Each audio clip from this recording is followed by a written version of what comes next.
Hello everyone, welcome back to my channel. I'm Kissy. So I had another message that I wanted to share with the collective. So let's start with this. So I heard someone that made a very valid point in terms of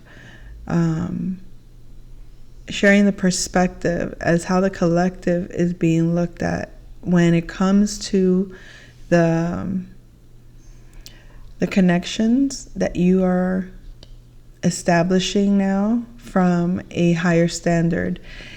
And that message, this is what I got. So you're connecting with your soulmates, true soulmates. This could be people from your past. This could be people that you have yet to meet in person. This could be people that you have a energetic bond with, and you may not know where the connection leads.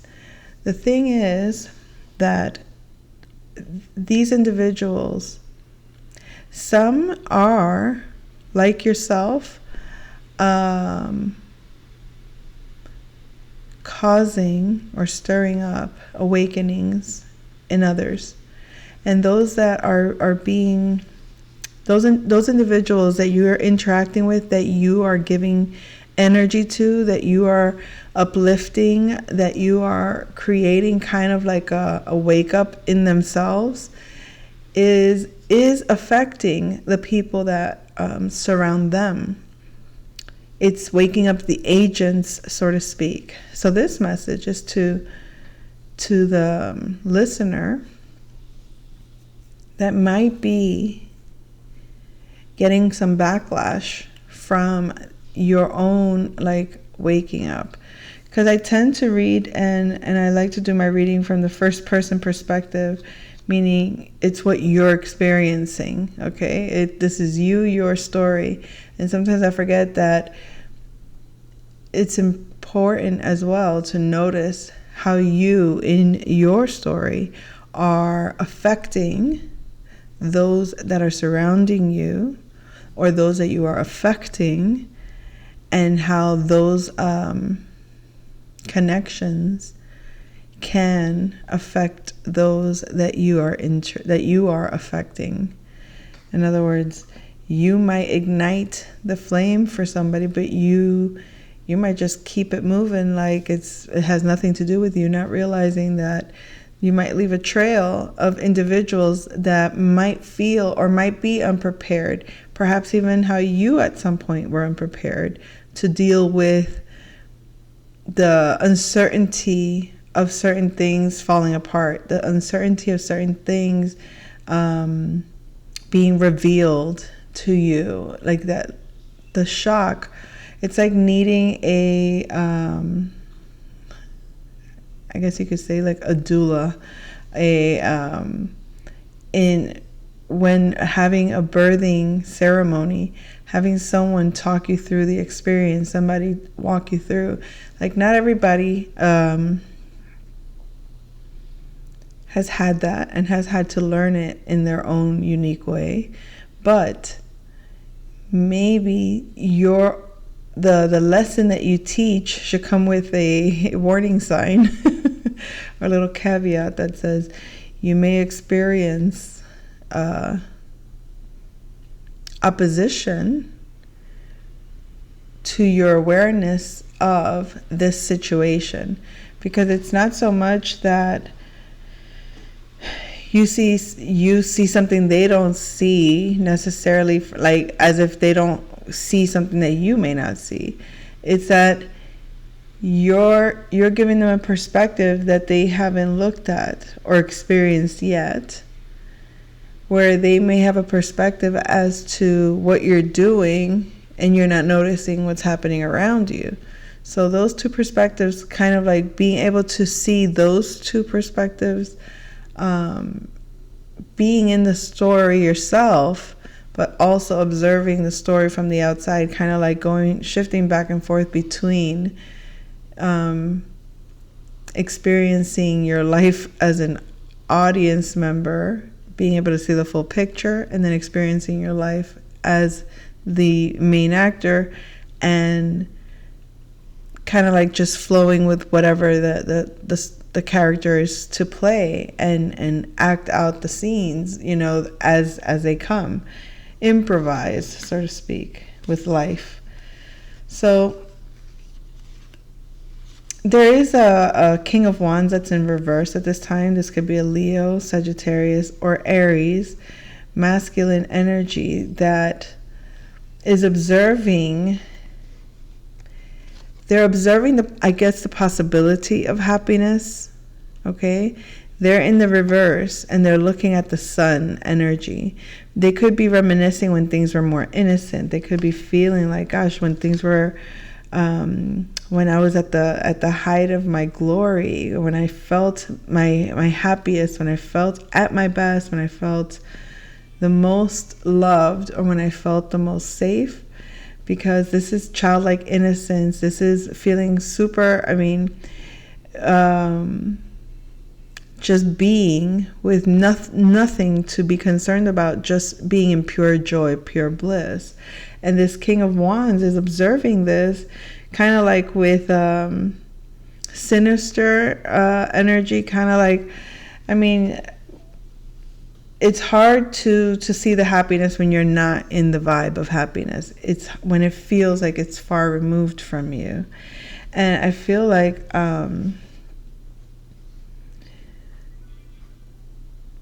it has more to do with the wisdom that you impart. You have this high priestess energy with the cup, with the Ace of Cups. This is giving like you've given them, you're giving them divine wisdom, spiritual understanding, spiritual knowledge, spiritual nourishment, okay? You're providing spiritual nourishment. But unless they are able to see it for themselves, unless they are able to go through that process of becoming the high priestess within themselves, tapping into their intuition, seeing through the eyes of the soul, realizing that when they make a connection with someone, that they're feeling the soul connection. I feel like this person is realizing what a soul connection is. And I think you're realizing the impact that you have had on someone's awakening process, perhaps. It could also be how you just, you providing a certain feedback to this person changes their outlook. And when they change their outlook, they realize that their surroundings are not what they thought, or they're not up to par to their own, like they're asking themselves, how did I let my reality get away with me, kind of thing? Like, how did I allow for what I was? It's like it almost feels like a loss of self-control. Like, when did I lose myself in this whole process? Because they're coming to a place of, I think they're seeing, they're remembering, or they're tapping into a time and space when they were at their freest, when they felt their soul just shine for no reason other than it can.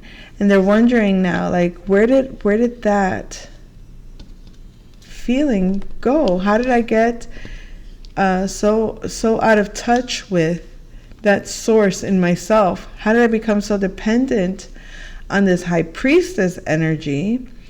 Meaning seeking the wisdom, the esoteric, the meaning through someone else's interpretation. This could be a reader. This could be a healer. This could be some feminine energy that this masculine King of Wands in reverse may have sought out.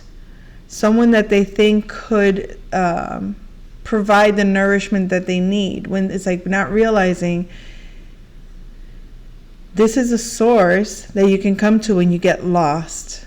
But once you find your way, it is your responsibility to also discover that fountain in yourself, right? It's like you can lead a horse to water, but you can't make him drink. And it's almost like they've gotten accustomed to getting the nourishment without the actions required to heal and to support themselves emotionally. So they're realizing now who their soulmate is. It's like they can see the person as they are, but they can also see who they were to them, or who they're seeing them as their soul. They're seeing them as an aspect of their own soul. Like, I see who you are. I see how your soul is my soul, so to speak. It's like, okay, they see it.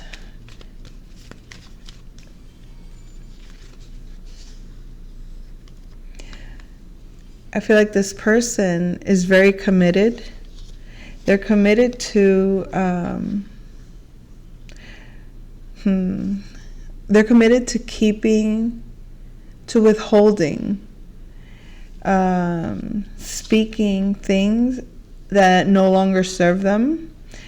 This is like, look at that underneath. It's like, so you have the dagger in the dark and then the dagger in the light. So it's like they're committed to withholding their tongue, so to speak, not talking about their resources, not talking about their commitments, not talking about their ties, not talking about anything private, anything about their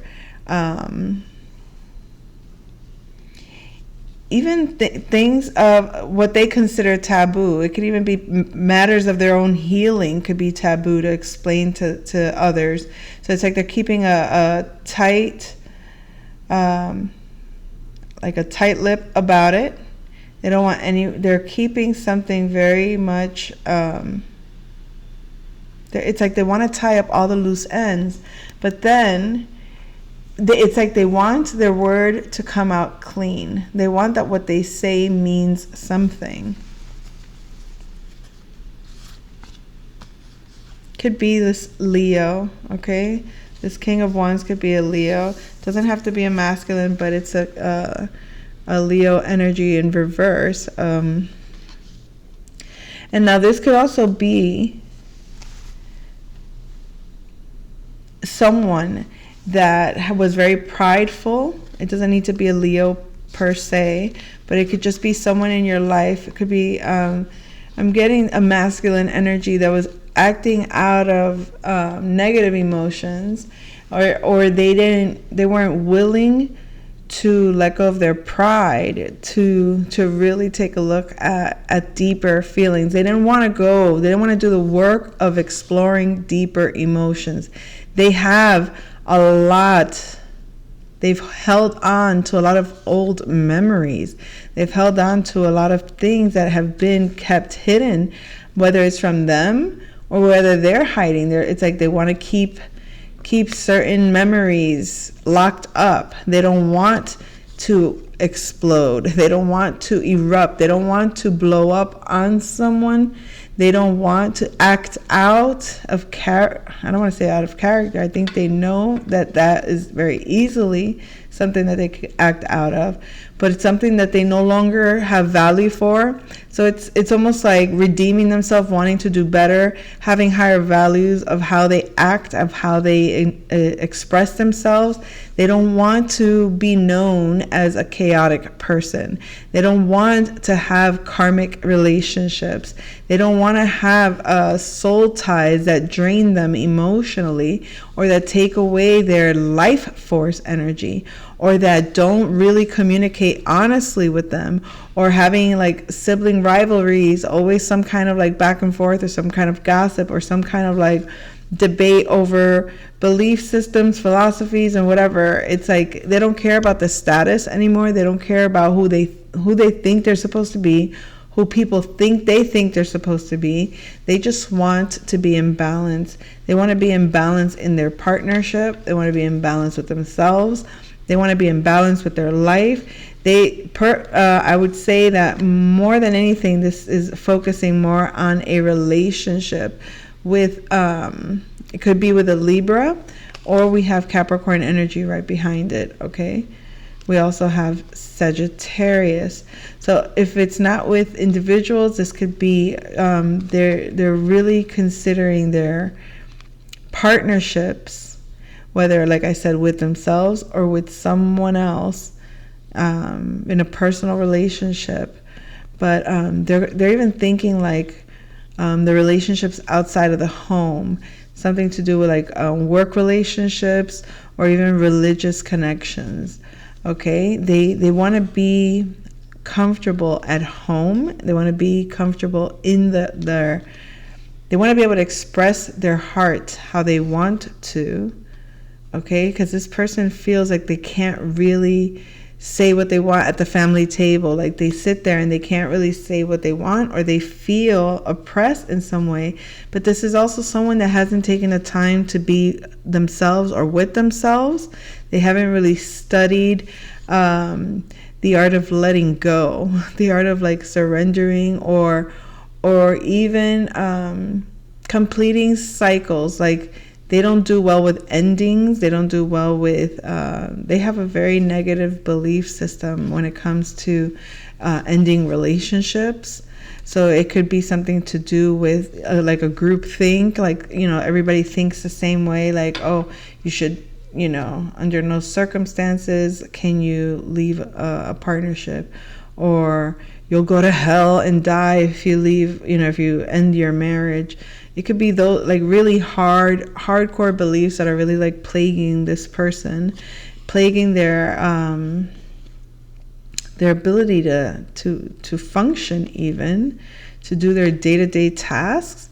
It's like this person is like neglecting they're neglecting their day-to-day functions or day-to-day responsibilities, because they're very much kind of being caught up in this very Neptunian kind of dark, they're tapping into the collective unconscious, and it's stirring up a lot of things that need to be addressed, that need to be tweaked, that need to be released. Like the reins need to be loose in certain areas, but they need to be tightened in others. It's like giving that adjustment, needing to adjust. I heard also adjusting their finances, adjusting who they share their valuables with, who they interact with on a level of comfort, on a level of sacred. It's like, who gets to be in on my most intimate part of my mind, the most intimate part of how I think. Who gets to be, who gets to know what I truly believe about life.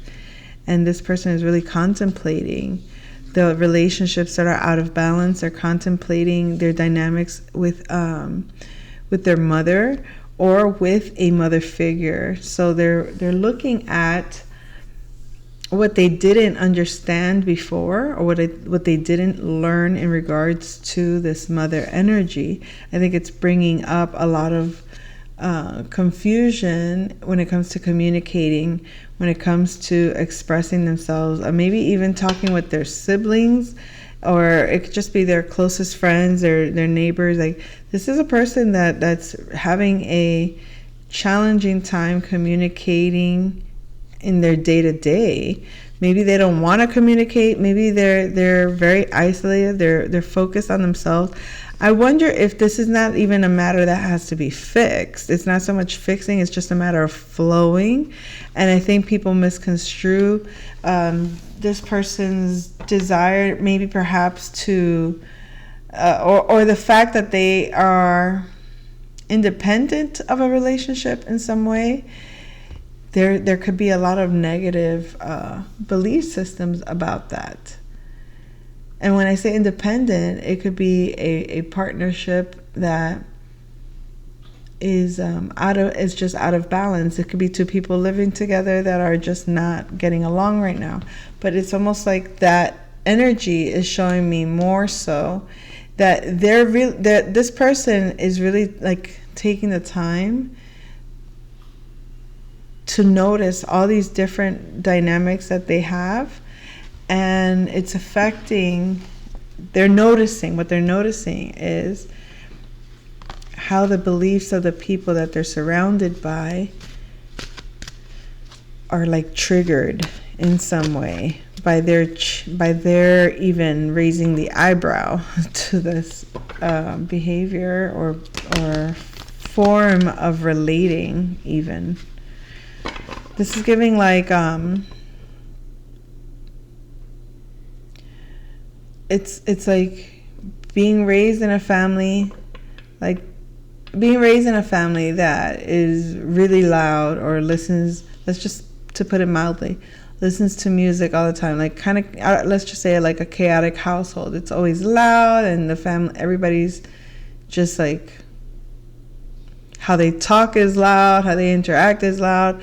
There's a lot of movement in the house, very loud house in many ways, whether it's communication, music, traffic in the home, versus going to someone else's home where they have like a temple and they're meditating and they're in prayer.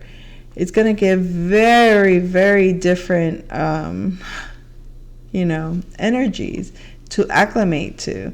It's like, oh, this is a different environment. Oh, this is a different way. And there might be judgments about different ways. I'm not suggesting that those are the only ways of differences that two people can have in connecting in different families, loud versus quiet. You have very many different ways that the two families can come together and affect you. So it's like looking at how you have affected someone, and that person, how they're being affected is changing dynamics in their life. You might be able to relate to that because you know what changed when you decided to upgrade, when you decided to level up, when you decided that certain things were no longer viable for survival, so to speak. Like, no, this has to change. This cannot continue this way. It has to be better than this. And you upgrade, you change, you lift up, your values shift. That doesn't come at a at an easy price. That you get to a place where you sacrifice connections that you may want to be attached to, because it's change, or it's not going to function appropriately. It's not going to function in the long term. And I think a higher vision, the Palace of Air here, or the Palace of Swords, it's like having like a higher perspective on self-preservation. Self-preservation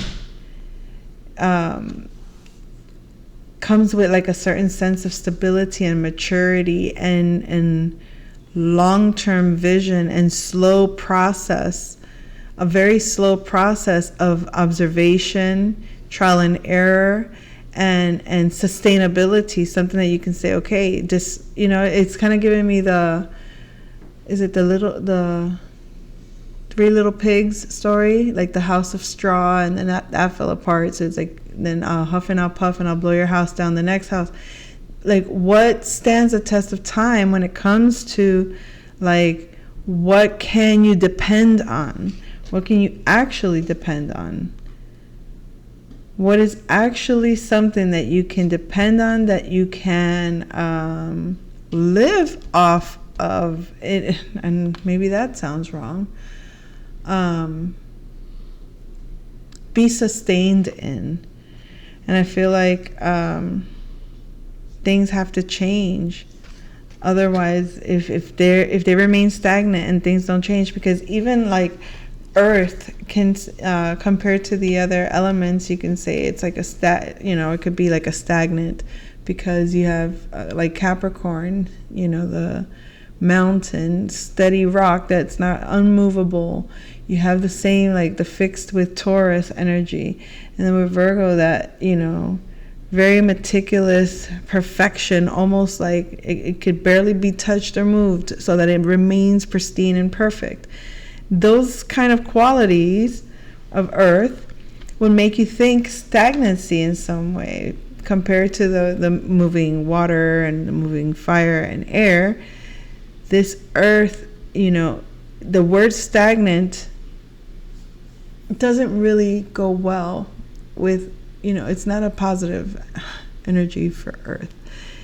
It is something that can be, especially with, with Earth energy, when you're too when you don't move or change, things erode, right? They don't stand the test of time for the most part. And I might be losing track of what I'm trying to say here, but I think you know what I'm trying to say. This Earth element is changing. The thing is, it changes slowly in time. So you may not see the changes right away, but it's like once you see the end result, it's like the sculpture or the mountain that eventually takes shape like an animal form because of the environment. It's still steady and strong, but it shifts and it moves and it slowly morphs into something new. And I feel like that's what we're receiving, or that's what we're manifesting, this something new, a slow love, a slow union, but it's like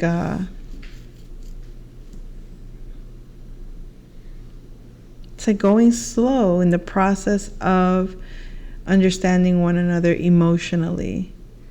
Really, really understanding each other on an emotional level, really getting through the next level emotionally, like where you don't feel left out, where you don't feel like you're seething with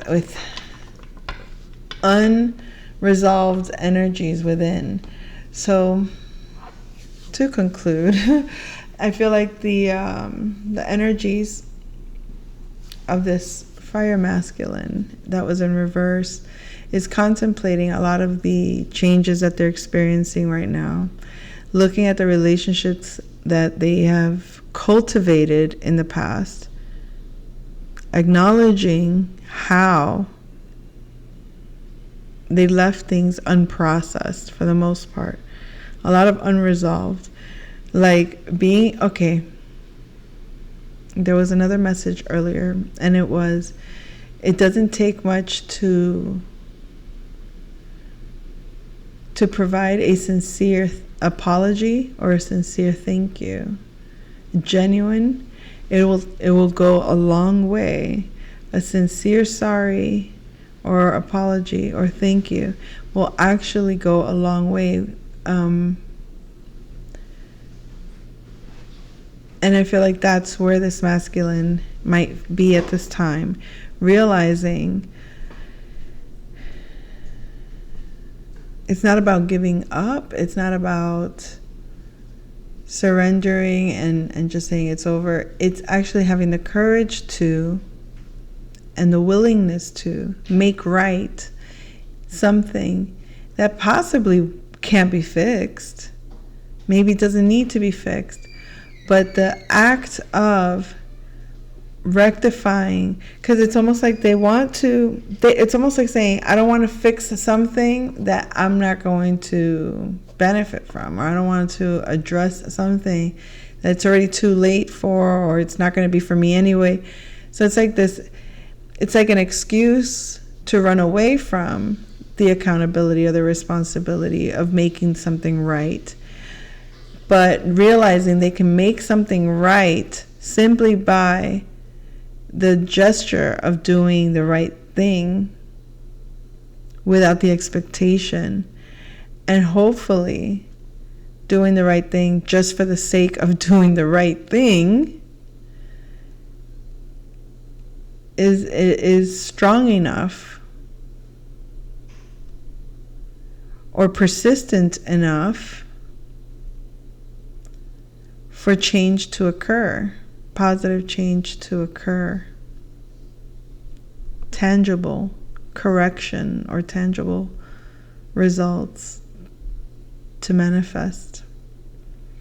So that's how I saw it. I'll come back with another message soon. Take care.